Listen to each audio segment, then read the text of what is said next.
Hey Ghouls, I'm Siklali, And I'm Jackie. and we are Graveyard Graveyard Ghouls, Ghouls. So, this is our first podcast episode. which is very exciting for us. A little bit about us. I am a Libra sun. I am an Aquarius sun. We met in high school and we actually bonded over talking about the paranormal and all of our experiences and our family's experiences. And this is something that we can talk about for hours. So the fact that we have the opportunity to talk about it on a podcast is very heartwarming, and we hope to be doing more videos like this in the future. Also, if you can't already tell, we are very into horror and the occult, spirituality. So, a lot of the topics that we will be discussing will be revolving around either cultural folklore. We are both Hispanic, so a lot of that folklore runs very deep within us and just within our family members as well. Um, we will also be doing stories about witchcraft and anything else, honestly, that we find interesting and from other cultures as well. And if you guys have any stories that you guys would like to tell us, like paranormal encounters, experiences, or anything remotely creepy, like we hope to hear from you guys soon. And we're very excited to probably feature it on future episodes. So please don't be shy. Let us know because we have a lot to say. Yes. So we're excited. So, to get right into it, our first episode is going to be about the urban legend of La Lechuza. La Lechuga. La Lechuga.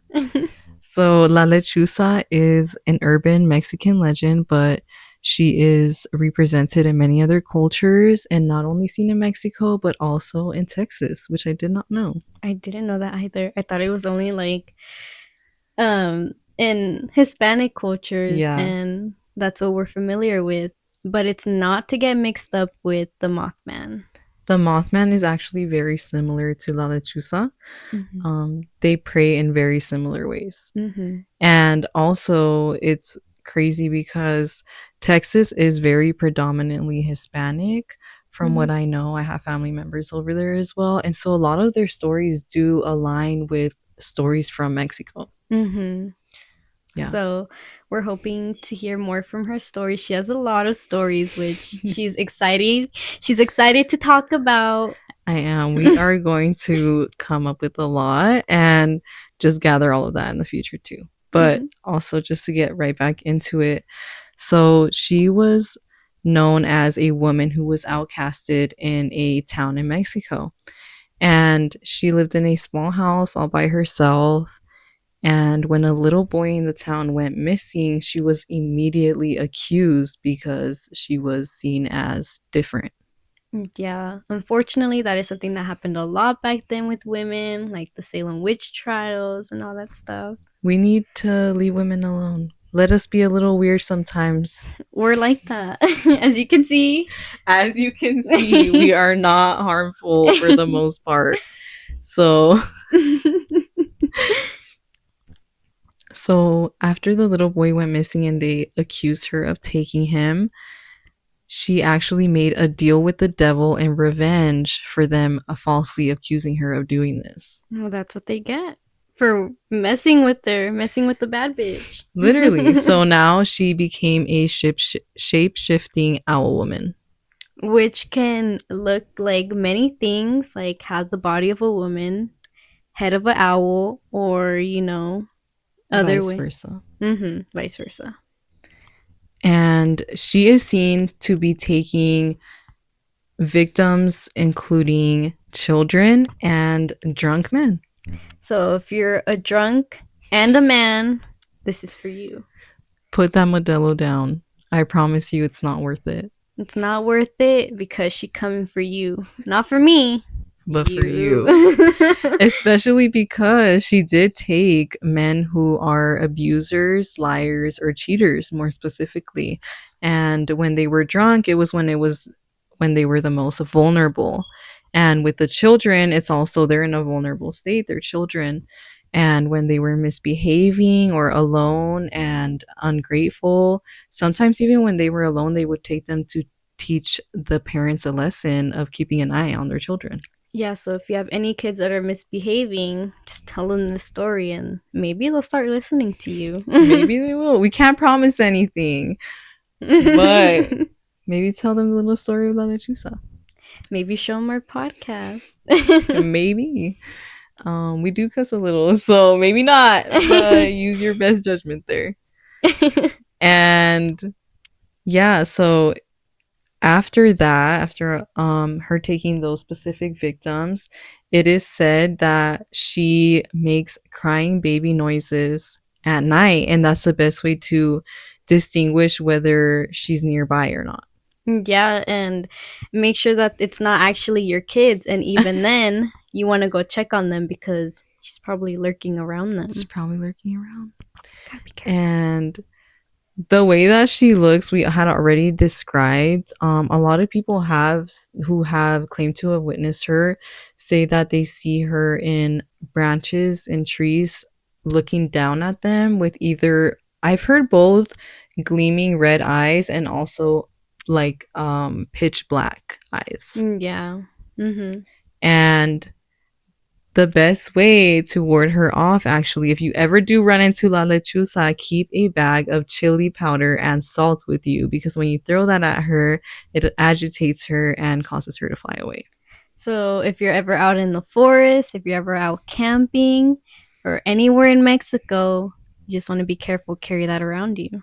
And salt is actually something that I feel like is a very universal protection, because I always hear people saying that sea salt, Himalayan salt, and black salt, which actually I've used as well for protection, is a great way to ward negative energy away from you. So if you're on your spiritual journey and you want any protection, you use salt. A little tip right there. And tip also, literally, tip of the day.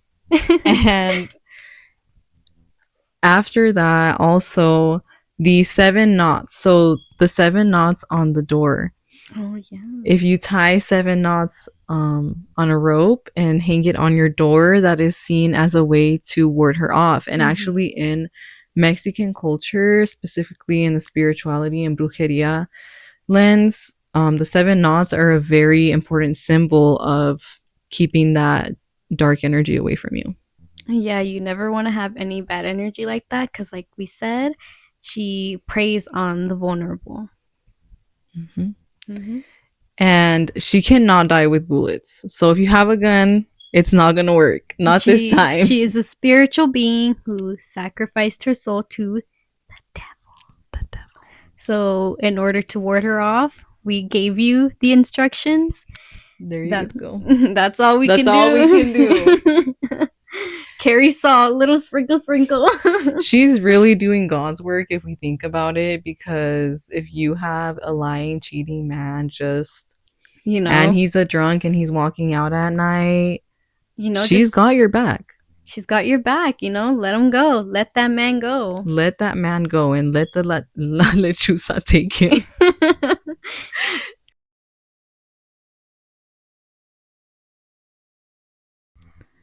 So in my personal experience, I have heard that La Lechuza loves to come around when someone in your family or someone close to you is going to pass away. So if you see her, it's known as a bad omen. And my mom always told me this growing up, even though an owl is my favorite animal. She always told me that it's a bad sign and a sign of bad luck. And the best thing to do is tie your shoelaces 7 times, because you either attract the positive energy that an animal spirit is sending to you or a negative energy away from you. Yeah, and unfortunately, in a lot of cases, animals are actually seen, or specific animals are seen as bad omens, like black cats and spiders as well. So lechuzas or owls are also one of them to keep clear on. And it gives them a really bad rep, in my opinion, because I think those are all very beautiful animals. And that's a whole different story with the cats, because there's been a lot of violence inflicted on cats just because of the idea that people think they're bad luck. Yeah, so you want to keep your cats safe, keep your animals safe. These are legends. These are legends, okay? Do what you will with that information. If you truly feel it in your heart, walk away and sprinkle some salt. Chili pepper. There you go. There you go. And luckily today we do have a very interesting story that we found on Reddit. And this is a first-hand encounter of La Lechuza herself. So we will do that now.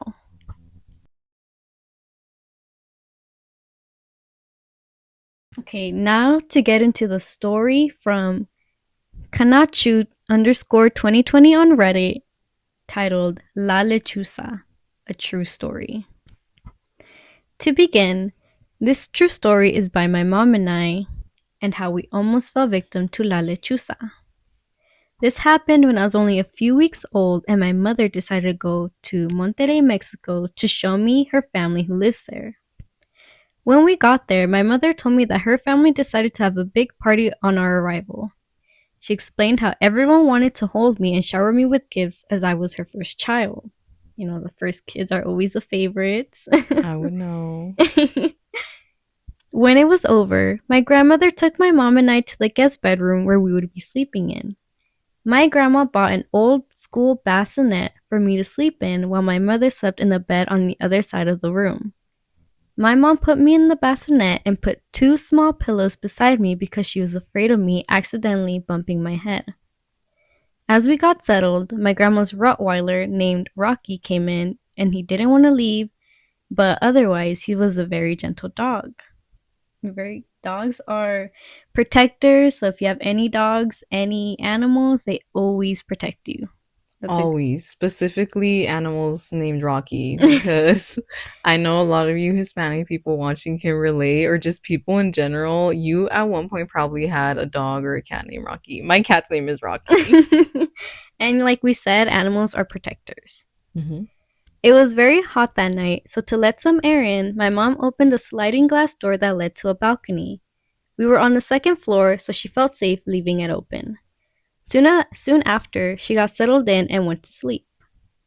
Around 3 a.m., when my mom awoke from the loud growls and barks of Rocky, it was strange to her because he had never acted this way. He was relatively a quiet and gentle dog, so this was alarming to her. You already know what's coming, you guys. Oh my god, it's so scary when you can sense that your animal is seeing something that maybe you're not picking up on. Yeah, that's why whenever your animals are acting strange, you always want to pay attention to it. It could be a person. Just always listen to your animals. She then heard me crying and rushed to my aid. She was shocked and speechless to what she could make out in the dark. I was flipped on my stomach, face down on the mattress. She immediately ran to pick me up and turned her attention to Rocky, who was still growling and barking uncontrollably. Then she saw it. Oh, shit. Oh my god. We're a little creeped out already. She explained the creature as the ugliest, most gigantic owl she had ever seen before. Its mouth and wings were wide open, and its feathers were black as coal. So yeah, they have a lot of different like feathers that you need to look out for. They can transform into any type of owl. White, black, Barn brown. owls, I've seen a lot of accounts of. Yeah, definitely. Rocky ran to the balcony as an attempt to catch it, but the owl quickly flew away into the darkness. My grandpa quickly came in the room after hearing the commotion. He came to check on us, and he found my mother in the middle of the room, on the floor holding me like if she was shielding me, and Rocky barking by the balcony into the sky. Oh my god, this is so creepy. My grandpa quickly came into the room after hearing the commotion, and my mother noticed that there was a scratch on my leg. She also noticed that the pillows that she had used to keep my head in place were on the other side of the room, as if they were tossed out of the way. Today, my mother tells me that I survived an attempt from La Lechuza. Mexican legends say that La Lechuza is a creature, specifically a witch, who sold her soul to the devil in exchange for power, giving her the ability to transform into a monster, a giant owl. It is said that La Lechuza goes to hunt at night for any potential victims, like animals and drunk people, but more preferably, she loves to hunt for children. Children to snatch and take back to her hut in the mountains, where she would devour them or sacrifice them. Oh my god. That is creepy. That's why you always need to watch your surroundings. This is no joke.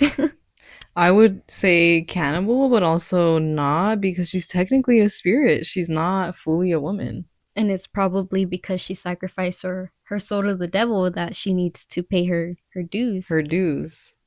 Whenever I go to visit my family, they always call me La Lechucita, as a remembrance for surviving La Lechuza's attempts. The real hero here, though, is my grandma's dog, Rocky. He's the only one who stopped the owl from doing anything else and chasing it away. If it weren't for him, I don't know what else could have happened. And sadly, he passed away this year. And we are very sorry about R.I.P. that. Rocky. We lost a real hero. RIP, always keep your animals safe. I couldn't get to see him beforehand as I live in the US, but I'll always remember him as a hero. And my mom bought Rocky at least 10 bags of treats for protecting us that night the day after the incident. As she should. Good for Mm-hmm, as she Rocky. should. 17 years later, and I still have a small scar on my leg, the same place where my mom told me the owl had scratched me. Though I know logically that it should have been just a regular owl, it doesn't explain why it should have come to the house, pick up and toss the pillows beside me, and leave me face planted with a small scratch that never healed properly. So it's very scary to experience something like that, and we're thankful for Kanachu for letting us talk about their story. So And credit that to them. you're here because I feel like, yes, it's a legend, but it's so scary that your mom could vividly describe the Mm-hmm. creature Yeah. itself and having a creature over your baby, looking down at them with Mm-hmm. their mouth gaping wide open and just Mm-hmm. big dark wings It's is terrifying. it's terrifying, something you never want to experience. We hope that never happens to any of you guys, none of us. But as you know, as the legend says, salt and Sprinkle chili some salt powder. and chili powder. And honestly, it's so interesting because I feel like it's an act of rebellion almost what she does now because she did have to sell her soul to the devil because of how people treated her and how she was seen as an outcast and seen as different.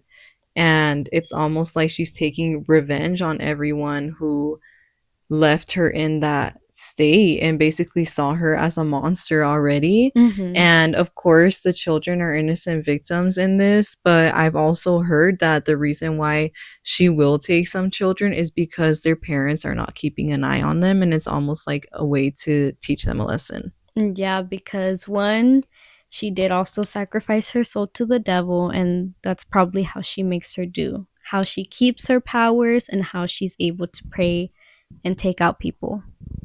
There's so many stories of shapeshifters in Mexican folklore, Mm-hmm. and this is probably one of the most common. And it's even scarier when you hear the stories about when people see. I saw one, I cannot find it anywhere, but I think I saw it on TikTok about someone seeing an old woman walking down the side of the road, and later on they see La Lechuza. And that is And they're trying to creepy. say that, well, they were saying that that was her. She just shapeshifted into her form. So, yeah, to wrap it up, we are going to do our Oracle of the Day. And this is something that we are going to be doing for probably every episode. It's to give out good energy after getting receiving all this storytelling and talking about this stuff really brings in like negative energy. So we want to protect you guys, we want to protect ourselves. Yes. So always make sure that do whatever you need to do to protect yourself from letting all this stuff in because it's possible. And eventually, we will get into a lot of darker stories and we will give Mm. disclaimers about that because I have heard like the more you talk about it, the more you give it power. We are protected. Okay, we have a The black tourmaline crystal. right here, and I have a protective jar around us as well. So, yeah, just keep in mind that we will be sharing more things like that. And Mm-hmm. sometimes it does get a little heavy, but don't worry, we're not that serious. Props to the bruja right here, Sitlali, the little brujeria. So, yeah, and we are going to get right into our oracle.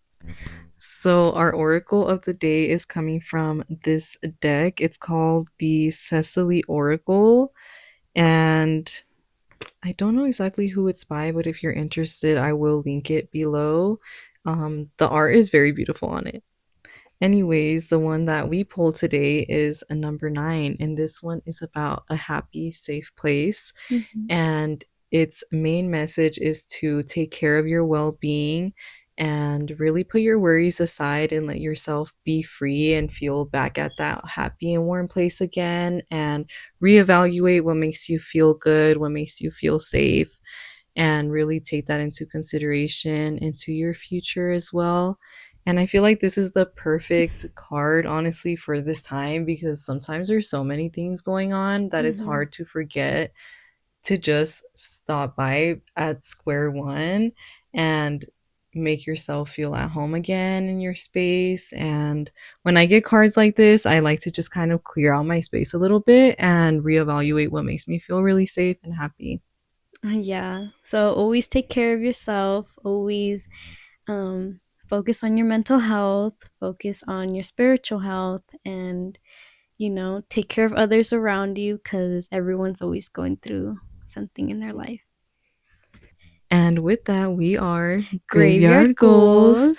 Thank you for listening to our episode. We will catch you. Later and Bye. bye.